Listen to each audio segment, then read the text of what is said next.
Shakil, do you see the screen? Presentation slides? Yes, sir. Very sir. Okay. Very sir. Okay, fine. We can start. Good morning. Today we are interested in seeing Unit 4 electronic devices and circuits, in that particularly field effect transistor. I hope you all will be remembering the Zoom cloud meeting that I have scheduled by 9 o'clock. And after that, I have sent a message that it is one of the most important topic that everyone should know, such that to understand how an electronic equipment has been miniaturized, and all these devices comes to us as a handheld devices, particularly the mobile that we are using in our day-to-day life now. So this is the foundation stone. From here only this has been started. For example, you can see the topic field affected transistors. Before that, it was bipolar junction transistor, which was invented by William Shockley and John Bardeen. Whereas this field effect transistors were invented by Julius Edgar Lilienfeld. He is an American physicist who invented this field effect transistor. Later, it was modified as MOSFETs. Today, all our large-scale integrated circuits or integrated circuits are DSP processors that we are utilizing in our mobiles and in all the electronic gadgets that we are using, or whichever electronic gadget that you are imagining. All these things comes out from this fundamental element, what we call it as field effect transistors. So knowing about the fundamental structures of these things will be an eye opener for the persons who are interested in venturing himself to further go deeper into the electronics industry.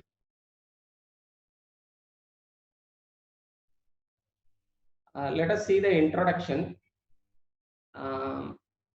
It is a voltage control device, whereas in the classes we have seen that BJT is a current controlled device. I hope everybody will be remembering it. Whereas this device is a voltage controlled device. That means by the application of potential difference across the gate and the source, the drain current movement can be. Harivaran, you want to say something? Do you have any doubts? You have raised your hands, it seems. It is showing a display here. Okay, fine. If anybody have doubts, just switch on your mic and interrupt me such that that particular doubts can be clarified. FET is an voltage controlled device, whereas the BJT is a current controlled device, as I already told you. Similar, like a BJT, the FET is also an used as an amplifier and a switching circuit. The most important advantage that we can highlight over a BJT is it will be having a very high input resistance, such that unnecessary disturbances will not come inside the in FET, such that the noise disturbances has been reduced a lot when compared to the BJT. There are two major categories of FETs are available. One is what we call it as junction FETs, or in short form we will be telling in all the other slides that is following as JFETs. Instead of junction, we will be saying that as J. The first letter will be used in the further slides. JFETs and MOSFETs. Yeah, MOSFET stands for metal oxide semiconductor field effect transistors. Whereas the subdivision 1 is junction field effect transistors. On the top, you can see the diagram of the N-channel JFET. It has two subclassification. In JFETs, we have two subclassifications. One we call it as N-channel JFET, the other we call it as P-channel JFET. You can see the gate is pointed towards the drain and source, so it is called an N-channel FET. Here, in P-channel FIT, you can see that the arrowhead is pointing from the drain and source, which goes outside, which call it as P-channel FIT. These are the two sub-classification of JFITs.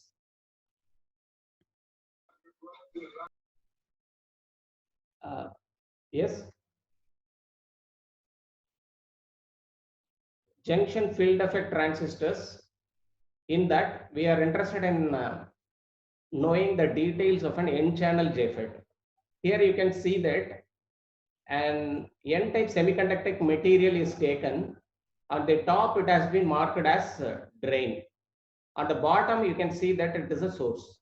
In the same N-type semiconductor material, the top is mentioned as drain, whereas the lower part is mentioned as source. Whereas you can see a small portion of P-type material is being sandwiched in the N-type material. I repeat once again for your convenience. In the same N-type substrate material, a 2 P-type material, which is a very small area, is sandwiched between the N-type material. The concentration of holes or the doping concentration of the P material which is being sandwiched here is higher when compared to the doping concentration of the N channel. I hope you are following it. The doping concentration of the N channel is less when compared to the doping concentration of the P channel. This point plays a vital role in knowing about how the depletion region enlarges and decreases its width with respect to the number of holes and electrons combination. So that is why I am just insisting upon these things very deeper. And the current which will be flowing is what we call it as drain current, which we will be seeing in the next slide.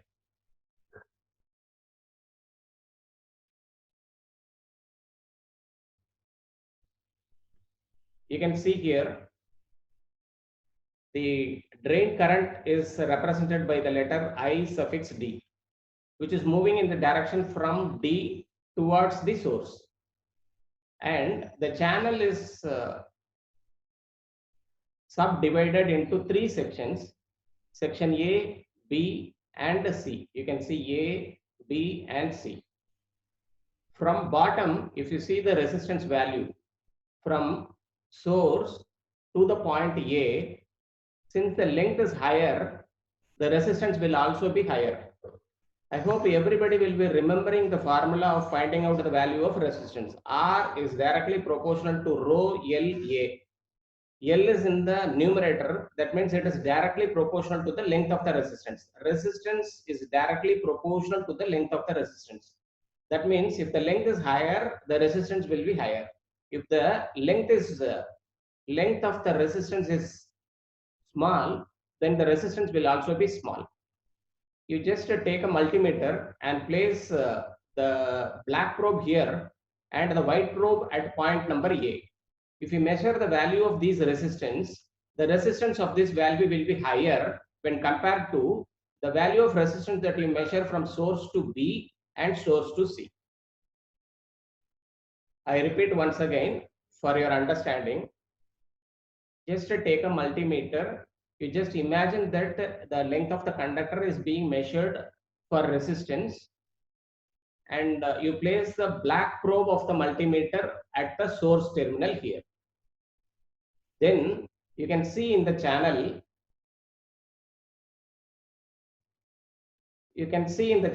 from source to A, the length is higher. So ultimately, the resistance will also be higher. So from B to S, the length is lower when compared to the length between A and S. So the resistance will also be lower. If the resistance is higher, the voltage drop across that will also be higher. If resistance is higher, means the P-type material and the N-type material width of the depletion region will be higher when compared to the point A B, and C. Here, at this point, the resistance is higher. So that voltage drop is also higher. So the depletion region width is also higher. At point B, you can see here, from B to S, the resistance is less when compared to the point A. So the voltage dropped across this VB is less when compared to VA. So the depletion region width will also be less when compared to the point A. Similarly, if you come down to C, the length is less compared to A and B. Similarly, the voltage drop across this C to S is less. So the depletion region width also is less. That is the reason why the graph of this depletion region is having an irregular shape from here to here. So if what happens here, you can see that the gate terminal is directly connected to the source.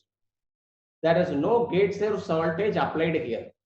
Even though there is no gate source voltage applied here, the drain current will be flowing from the drain to the source. This is what you have to understand. What happens if the gate source voltage is being applied here? Instead of having the drain current passed in the absence of gate source voltage, what will happen if a gate source voltage is applied? Then what will be the value of drain current and what will the modification in the depletion region width with respect to the VGS voltage?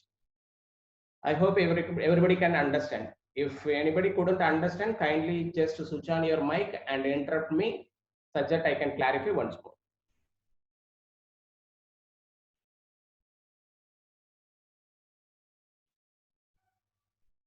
Okay, now you can see here.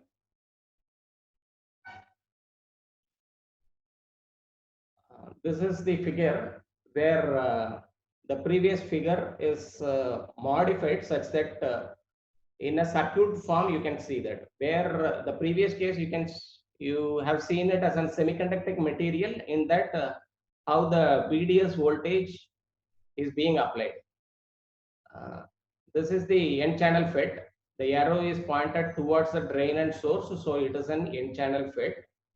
If you want to measure the voltage across the drain and source, for example, you can see here, this point is what we call it as drain, and this is what we call it as source, and this is what we call it as gate. So the voltage that you want to measure across this drain to source can be found out if you just connect a multimeter in this position, and this is the ground potential. And in the drain, if you want to find out the drain current, because it is a characteristics between, you can see that ID versus VDS is a characteristic of an N channel JFET that we are interested in finding out, provided VGS is equal to 0. That means gate to source voltage is not at all applied here. In that time, how much amount of drain current will be flowing? If we vary the VDS voltage, what will happen to the FET? That is what our observation is now. You can see in this graph, it is a graph with the x-axis drain to source voltage, and the y-axis is a drain current. You can see if there is no drain to source voltage, that means 0 voltage, there is no drain current at all. That is why it is starting from this position. Suppose imagine if you are increasing in voltage between the drain to source voltage greater than 0 but less than 1. By that time, you can see a small amount of drain current seen in the ammeter in the diagram which we have seen above. In this ammeter, we can see a small amount of drain current has been developed. So that drain current will be coming here. Because of that, the curve has started to move in this direction. Similarly, if we keep on raising this drain to source voltage further, it keeps on increasing the drain current which comes out in the y-axis. Similarly, the graph is being plotted. At one point of time, you can see that even if you increase the drain to source voltage, there is a small drop which has been noticed in this region.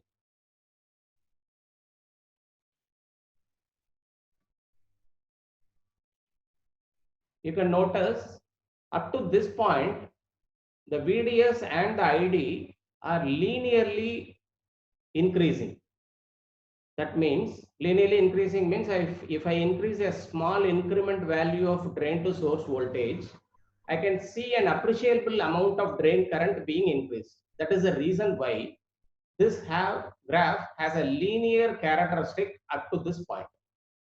After this, if I increase the drain to source voltage, we can see a small amount of drop in the drain current value. That is why there is a curve available here. I hope you can follow this curve. After this point, if I increase the drain to source voltage, the drain current is not at all increasing, whereas it is dropping. That is why instead of being linear, it has changed its characteristics to a curvical structure. By this time, if you just see the y-axis, it is showing some 10 milliamps. The y-axis is measured in terms of milliamps, and in x-axis it is represented in terms of voltages. What happens if I further increase this drain to source voltage beyond 4 volt? There won't be any appreciable change in the drain current. That is, in the y-axis, you can see that the drain current is constant and it is not varying. This portion is what we call it as the drain current has attained the saturation level. Beyond that, if you push the drain also, it will not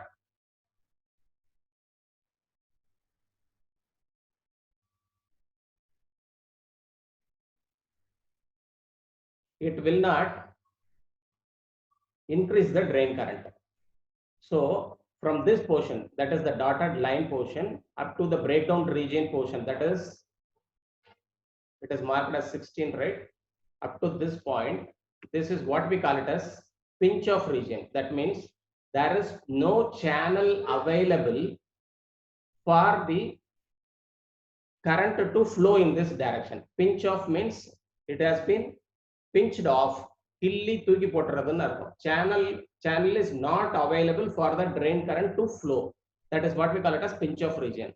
The resistance from 0 to up to this level is behaving like a 100% resistance. So it is what we call it as channel ohmic region. You can see that it is represented as channel ohmic region. The reason for this to be called as channel ohmic region is the resistance is constant. So the drain to source voltage is increased means the corresponding drain current is also increasing. It is behaving like a resistance. After this, the saturation level has reached means there won't be further increase in the drain current, provided you must understand there is no gate to source voltage is being applied. But there is another important point that you have to note as an engineer. If you keep on increasing this drain to source voltage beyond 16 volt, what will happen is the gate source voltage will break down the junction barrier potential and it will damage the field effect transistors. So this is where you have to stop increasing the drain to source voltage. Here you can see the drain to source drain characteristics with the external bias. In the previous case, you might have seen that VGS is applied as 0, whereas here the VGS is applied with some amount of voltage. Just imagine I am applying, since it is an N-channel FET, for reverse biasing this gate source voltage, I am applying the negative potential to this P channel and the source is given with a positive potential. If I apply the value of -1 volt, what will happen is the VDS is increased in steps. You can see it in the other graph. You can see that for the previous case, we have set VGS is equal to 0 volt. That is what it has been mentioned here. By that time, the drain to source saturation current is stabilized or saturated. Beyond that, there is no change in the value of drain current. Whereas now what I have done is I have given a negative potential of VGS is equal to -1 volt, whereas the drain current passing through it is reduced like this. That is why instead of having 10 milliamps, it is in the value of 7 milliamps current here.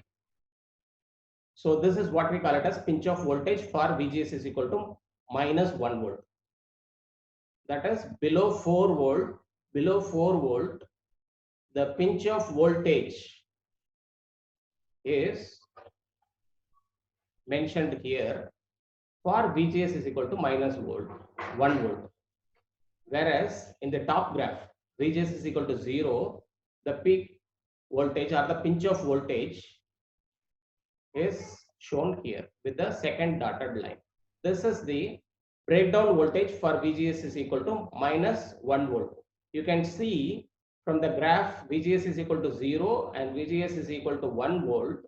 The breakdown voltage has been decreased from 16 to 15.5 something. So if we increase the gate to source voltage, the breakdown voltage is also reducing, the drain current is also reducing. So if we want to see further increase, for example, instead of VGS is equal to -1 volt, if you give +1 volt, then the drain current will be increased. This is what you have to understand from the ID versus VDS characteristics. So far what we have seen is entirely for N-channel JFET, whereas here is in figure 4.8, I have shown you the same case for an P-channel JFET. You can notice in this circled diagram that gate terminal arrow is coming outward from the gate. Whereas in the previous case, if you have noticed, the arrowhead should have been pointed towards the drain and source. The voltage that is tapped out between the gate to source voltage can be seen through this multimeter. Whereas from drain to source voltage, we can see the voltmeter connected like this. For measuring the drain current, ammeter is connected here. The only difference between the previous case and this case is, instead of this VGS voltage here, the top is positive here for P channel, whereas for N channel it is negative. That is the only difference that you can see. Similarly, the graphs and the other things. I hope everybody should have understand this, and we are running out of time. So from here we just stop.